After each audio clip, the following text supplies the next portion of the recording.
नमस्कार। आज आमे हरियाणा रे माने 2025-26 पई मेडिकल आउ आयुष एडमिशन विषय रे टिके गभीर भावे कथा हेबा। हाँ निश्चय।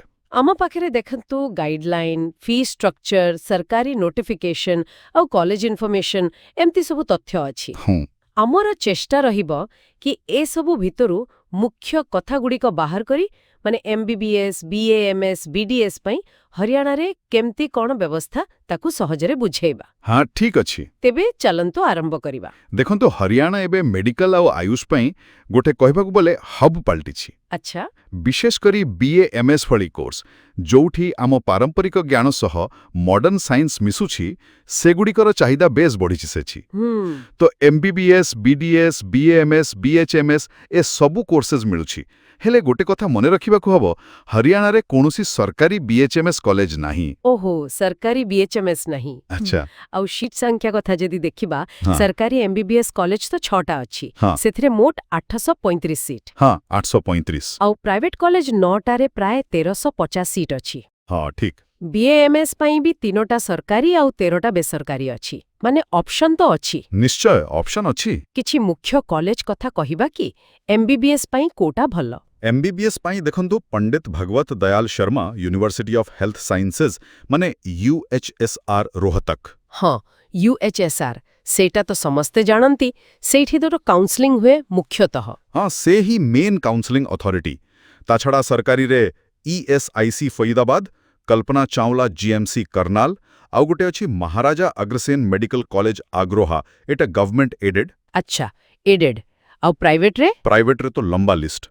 आदेश medical college, NC medical college, world medical college, SGT university, Al Falah university एमती अनेक। बीएएमएस पई? बीएमएस पाई सरकारी रे Shri Krishna government ayurvedic college Kurukshetra रे, आउ प्राइवेट रे बाबा मस्तनाथ आयुर्वेदिक कॉलेज रोहतक रे, आउ एसजीटी यूनिवर्सिटी भी अछि। बीडीएस पाई पीजीआईडीएस रोहतक गोटे बड़ो ना। बहुगुडी ऑप्शन तो अछि। एटी गोटे दिन सब बुझिबा दरकार हरियाणा रे ना अलगा अलगा प्रकार कॉलेज अछि।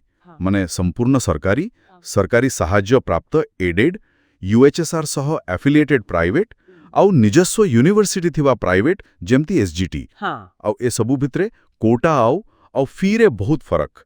तणु को प्रकार कॉलेज बाछिचंती सेटा बहुत इंपोर्टेंट। अच्छा और एडमिशन तो पूरा नीट स्कोर ऊपर निर्भर करे ना, यूजी हो कि पीजी? हाँ बिल्कुल।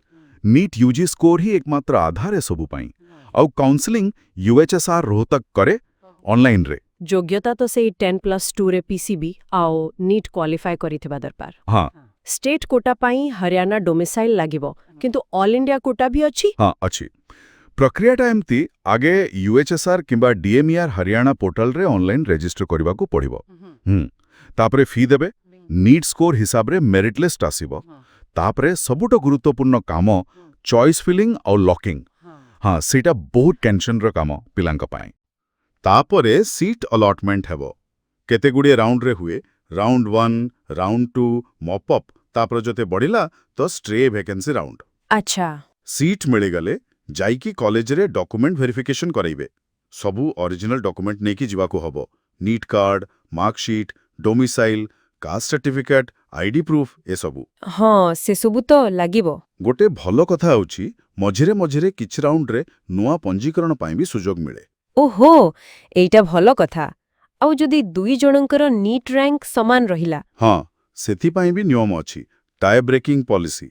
आगे देखा जीवो बायोलॉजी मार्क, जदि समान ताहले केमिस्ट्री, सेथिरे भी समान हेले फिजिक्स। अच्छा जदि एथिरे भी समान होई गला ताहले देखा जीवो किए कम भूल उत्तर देइछन्ति नीट परीक्षा रे। जिए कम भूल करिथिबे तांको आगो सुजोग मिलिबो। बुझिली।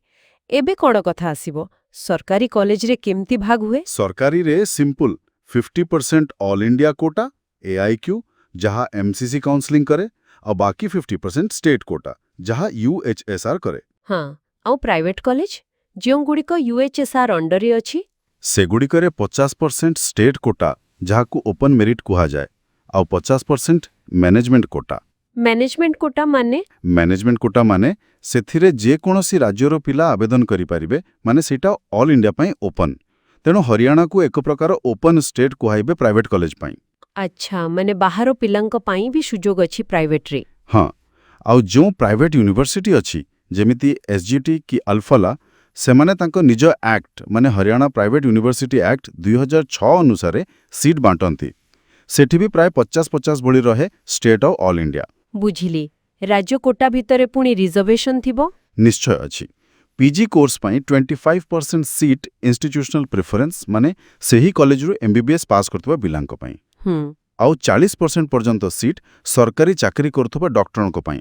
ଇନ୍ ସର୍ଭିସ୍ କୋଟା ଦିବ୍ୟାଙ୍ଗ ପିଡବ୍ଲ୍ୟୁଡିଙ୍କ ପାଇଁ 5% ଅଛି। ସି ବୋଲି ଗୋଟେ କ୍ୟାଟେଗୋରୀ ଅଛି।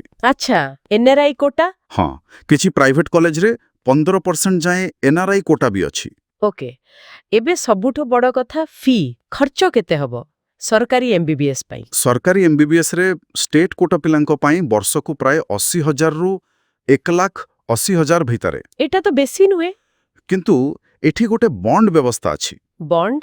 ସେଟା କ'ଣ? ମାନେ ପାଠ ସରିବା ପରେ ନିର୍ଦ୍ଦିଷ୍ଟ କେତେ ବର୍ଷ ସରକାରୀ ସେବା କରିବାକୁ ପଡ଼ିବ।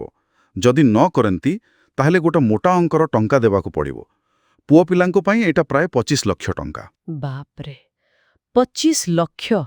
ଏଟା ତ ବହୁତ ବଡ଼ କମିଟମେଣ୍ଟ। ହଁ, ଏଇଟା ସରକାରୀ ହସ୍ପିଟାଲରେ ଡାକ୍ତର ଅଭାବ ପୂରଣ ପାଇଁ କରାଯାଇଛି।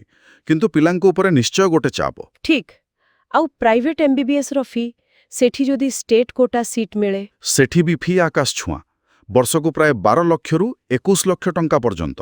ବାପରେ ବାପ, ଏତେ?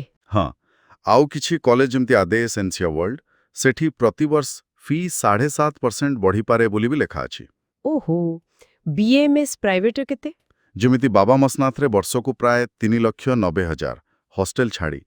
ଏସଜିଟିରେ 4,90,000 ପାଖାପାଖି। ଆଉ ହଷ୍ଟେଲ ମେସ୍ ଖର୍ଚ୍ଚ ଅଲଗା? ହଁ, ସେସବୁ ଅଲଗା। ବିଏମଏସ୍ ପାଇଁ ଧରିନିଅନ୍ତୁ ବର୍ଷକୁ 60,000ରୁ 96,000 ଭିତରେ ହୋଇପାରେ। ବୁଝିଲି। ମାନେ ଫିଟା କଲେଜ ଅନୁସାରେ ବହୁତ ଅଲଗା ଅଲଗା। ଏକଦମ। ସେଥିପାଇଁ ସବୁଠୁ ଭଲ ହେବ ଆଡମିସନ୍ ଆଗରୁ ଯୋଉ କଲେଜରେ ଆଗ୍ରହ ଅଛି ତାର ୱେବସାଇଟ୍ କି ପ୍ରସ୍ପେକ୍ଟସ୍ ଭଲ କରି ଦେଖିନେବା। ତା ଛଡ଼ା କିଛି ସିକ୍ୟୁରିଟି ଡିପୋଜିଟ୍ ବି ଦେବାକୁ ପଡ଼େ ଆଡମିସନ୍ ବେଳେ। ଆଚ୍ଛା, ଆଉ ପିଲାଙ୍କ ଜୀବନ କେମିତି କଟେ ସେଠି? ମାନେ କ୍ୟାମ୍ପସ୍ ଲାଇଫ୍, କିଛି ସୁବିଧା ସୁଯୋଗ? ଦେଖନ୍ତୁ, ଏନସି ମେଡିକାଲ କଲେଜ ଭଳି ଜାଗାର ଉଦାହରଣ ନେଲେ ସେଠି ଖେଳ ପଡ଼ିଆ, କ୍ୟାଫେଟେରିଆ, ଭଲ library, health centre, ICU, blood bank ଏସବୁ ଅଛି। ପ୍ରାୟ ସବୁ ମେଡିକାଲ କଲେଜରେ ହଷ୍ଟେଲ ସୁବିଧା ତ ନିଶ୍ଚୟ ଥାଏ, ଯାହା ବାହାର ପିଲାଙ୍କ ପାଇଁ ନିହାତି ଦରକାର। ଠିକ୍। ତେବେ ସବୁ କଥାକୁ ଏକାଠି କଲେ ମୁଖ୍ୟ କଥା କ'ଣ ବାହାରିଲା? ମୁଖ୍ୟ କଥା ହେଲା ହରିୟାଣାରେ ମେଡିକାଲ ଆଉ ଆୟୁଷ ପାଇଁ ଅପସନ୍ ଅନେକ ଅଛି। ହଁ, ନିଟ୍ ସ୍କୋର ହିଁ ସବୁକିଛି। ଏକଦମ। କୋଟା, ରିଜର୍ଭେସନ୍ ଆଉ ଫ୍ରି ବିଷୟରେ ପୁରା ସ୍ପଷ୍ଟ ଧାରଣା ରଖିବା ଦରକାର। ହଁ, ବିଶେଷ କରି ଫି ଆଉ ସେଇ ବଣ୍ଡ କଥା। ଆଉ ୟୁଏଚ୍ଏସ୍ଆର୍ ଯେଉଁ କାଉନ୍ସେଲିଂ କରୁଛି ସେ ପ୍ରୋସେସ୍ ଉପରେ ପୁରା ନଜର ରଖିବାକୁ ପଡ଼ିବ। ମାନେ ଭଲ ଭାବେ ପ୍ଲାନିଂ କରିବା ଦରକାର ଆଉ ସବୁବେଳେ ଅଫିସିଆଲ ସୂଚନା ପାଇଁ ୟୁଏଚ୍ଏସ୍ଆର୍ ଆଉ ଡିଏମ୍ଇଆର୍ ହରିୟାଣାର ୱେବସାଇଟ୍ ଚେକ୍ କରିବା ଦରକାର। ହଁ, ସେଇଟା ନିହାତି ଜରୁରୀ। ତେବେ ଏସବୁ ଜାଣିବା ପରେ ଗୋଟେ ପ୍ରଶ୍ନ ମୋ ମନକୁ ଆସୁଛି। କୁହନ୍ତୁ। ଦେଖନ୍ତୁ, ଗୋଟେ ପଟେ ପ୍ରାଇଭେଟ୍ କଲେଜର ଏତେ ଖର୍ଚ୍ଚ, ଅନ୍ୟପଟେ ସରକାରୀ କଲେଜର ବଣ୍ଡ ବାଧ୍ୟତା। ଏ ପରିସ୍ଥିତିରେ ହରିୟାଣାରେ ମେଡିକାଲ ପଢ଼ିବାକୁ ଆସୁଥିବା ଜଣେ ପିଲା ସେ କେମିତି ଏ ଯେଉଁ ତତ୍କ୍ଷଣାତ୍ ଆର୍ଥିକ ବୋଝ କିମ୍ବା ବାଧ୍ୟତା ଅଛି ତାକୁ ନିଜର ଦୀର୍ଘକାଳୀନ କ୍ୟାରିୟର ଲକ୍ଷ୍ୟ ସହିତ ତୁଳନା କରିବ? ଏଇଟା ବାସ୍ତବାକେ ଗଭୀର ଚିନ୍ତାର ବିଷୟ। ନିଷ୍ପତ୍ତି ନେବା ଆଗରୁ ଏସବୁ ଦିଗକୁ ଭଲ ଭାବେ ବିଚାର କରିବାକୁ ପଡ଼ିବ। ନିଶ୍ଚୟ।